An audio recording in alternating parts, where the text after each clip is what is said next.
YouTube fans, here again. Weather's beautiful, it's sunny, back in work tomorrow, but that's not why I'm speaking. I think I've done not do this one. Sassy, starring John Travolta. You say this is John Travolta in the film that basically launched his career. Now we all know in the 70s his very first film was basically based on a young man trapped in a bubble, based on a true story. Not winding people up, it was a young man who had this illness. He couldn't go in the opening. If he went in the opening, it would kill him. And they had him detained in this plastic container. He was trapped in a bubble. It was an illness he had. And it was a true story, made for TV. Then his big break would have been Cara. I remember reviewing Cara. He was the one that played the Deuce in it. He was basically found very funny. Where he's getting a bowl job, but the girl's talking where she's giving him head. Very funny scene. He was the one that basically acts up all the pigs. You don't see it thankfully, but you know the pig blood. And you've got Nancy Irons. She was beautiful in that era with John Travolta. She was the stew bowler, about to one carry over, and it's bowling up.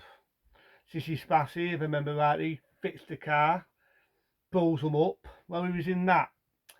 And at the time, John Travolta was, he was an unknown. He's probably played little time roles like Cara, The Die Trapped in a Bubble, a couple of TV films here and there. He never really had this big break. Never had it. And this was with John Travolta was in his, I could be right, could be wrong, was in his early 20s. So he was a very young John Travolta. And he got his big break in 1977 with the movie Saturday Night Fever. If it weren't because of Saturday Night Fever, he wouldn't have done Cheeks, which would have been his next big break. And he wouldn't have done some of the films after that. And, he was an icon in that era. I mean, every day in the 70s had a big dock-off poster of Don Travolta, the big hairstyle and everything. The shirt opened up, the silent chains, the lot. And this was the era when disco was big. Just nowadays, you want a night out, you go to a bar, you go to a nightclub, and anything. But back in the 70s, this is when discos were big. You could dance on the floor, you could booty on the floor, you could do it all. And this was actually not just the making of Don Travolta, the Bee Gees, when all the Buffers were alive, made two of them rest in peace. We're singing the big top songs, Saturday Night Fever, with the night fever, we gonna show it. And you had all these other songs, I won't do the rest because I'll kill it, on the dance floor. But, you had all the date songs by the Bee Gees. And there's one bit of the music I've got to say. If anyone remembers in 1977, the classic James Bond movie, The Spy Who Loves Me, there's an action scene, right? In the opening, Edward Morris Bond was on the ski soap, the car chase scene, the scene where he's underwater with the eucalyptus. And you hear the music a lot in The Spy Who Loves Me. Well, some of that music was taken from the Bee Gees. It's funny enough, some of the music is in this film as well. So there's a bit of history there. There's bits of it, I could take it or leave it. You got the theme songs, Night Fever at the opening. You got John Travolta trying to look cool. And some of it just comes off as a drama. Like there's a bit where his family's giving him shit. He's got a big dock of Al Pacino photo. He's also Al Pacino. There's a bit where you've got the original poster of Walker, which fair enough, there's just one there after the classic film Walker. And there's a bit in it where he's taking AIDS, he's pushing his hair. It's a lot of movies have imitated it. If you think rightly, Teen Wolf imitated it, where he's pushing his hair back. Not about me doing it. I've got my hair all blown back already. I mean, I've used shampoo today. I've used the wash and go. But, he's doing that with his hair and he's pushing it back and he's blowing it with the hairdryer. Really looks cool. And there's a good bit, he's eating his dinner and he's getting a bit deed. His dad's giving him shit, he just shit back. It's just a different era. And his dad slaps him on the head because he's giving lip. And he snaps up, he says, every time he hits me, he hits my hair. Every time I say something, I spend hours buzzing my hair and he hits my hair. I had a few chuckles in that. And the buffer comes back, he's into a lizard, he's a priest. But I love the bits where he's on the dance floor. And Don Travolta did this dancing. I've got to give him his due. Back in his heyday, Back in his heyday, he must have been the most fittest person going. I don't mean he's good looking, I don't mean I fancy him, but I mean he must have been fit. Because some of the dance moves, if he did them dance moves, power to fucking John Travolta. I say that again with fucking confidence. Power with John Travolta. If I did that, I look like a fucking knob. I let people into a secret. I once went to a bar and had a dance floor, and I thought I was John Travolta from Saturday Night Fever. I was dancing, I was boogieing on the dance floor, and everyone was giving me weird looks. People must have thought, what the fucking hell has he been drinking? What the fuck is he smoking? What the fuck? I look like I was having an epileptic fit. But when John Travolta did it, he just looks cool. He did the moves. You know, everybody knows the moves. They know the arm moves. They know all that. And he was fucking amazing. Amazing. You got one day, you got the idea it's a slutty day. There's a bit where they're having it away in the car, and he says, "You got no tour at this? You're not safe? Well, hell with it. Just give me an hand job. Give me a bow job."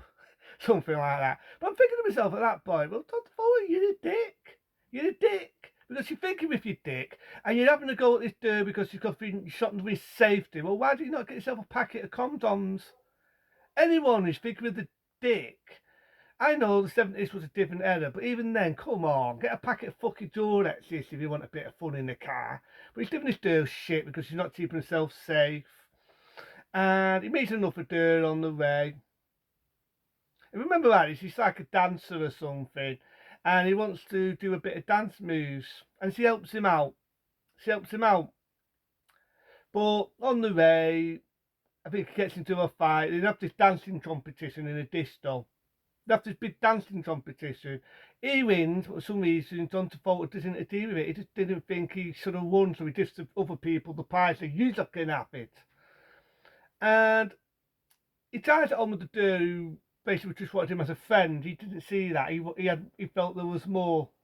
I mean, I had the one song here. I remember on the dance floor. I can't remember how it goes now, but everyone remembers it. It's an iconic dance song. It's a beautiful song.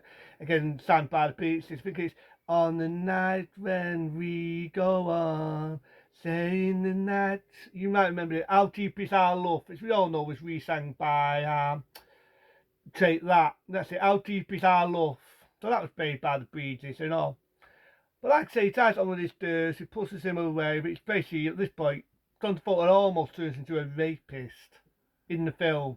I'm happy it doesn't go that route because I would have had no respect for him at that route. I would just think, you're not just a douche, you're a fucking asshole. But it doesn't. But the slutty do tries on with his lad, they do it in the car, and a lot of others do it. After today, it doesn't go too X rated, but she rejects it. They almost become rapists. And he turns round, he calls to the letter C, so I don't get in trouble for swearing too much on my channel. What do you call a woman with the letter C? And not the word cow, another word with the beginning C. It's what a woman has down there, to put it bluntly in detail. He calls her that, putting it nicely.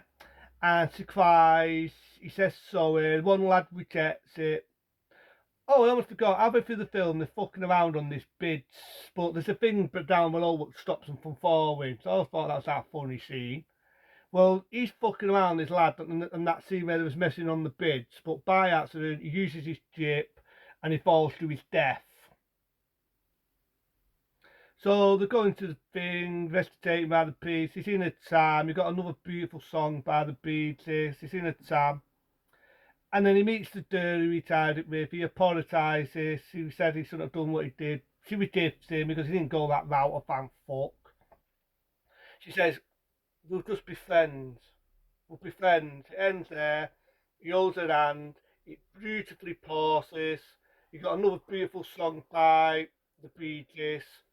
End of film. End of movie. But I actually like this one, you know, Saturday Night Fever, it's a classic. It was the making of John Travolta. Without that, you wouldn't have got Cheeks one day after, you wouldn't have got his other films, he wouldn't have been an icon. You probably wouldn't have even seen him in Pulp Fiction when he was making his comeback in the movie career. You wouldn't have got any of that. So, you know, back then, the late 70s, like I said, John Travolta was an icon. So for that,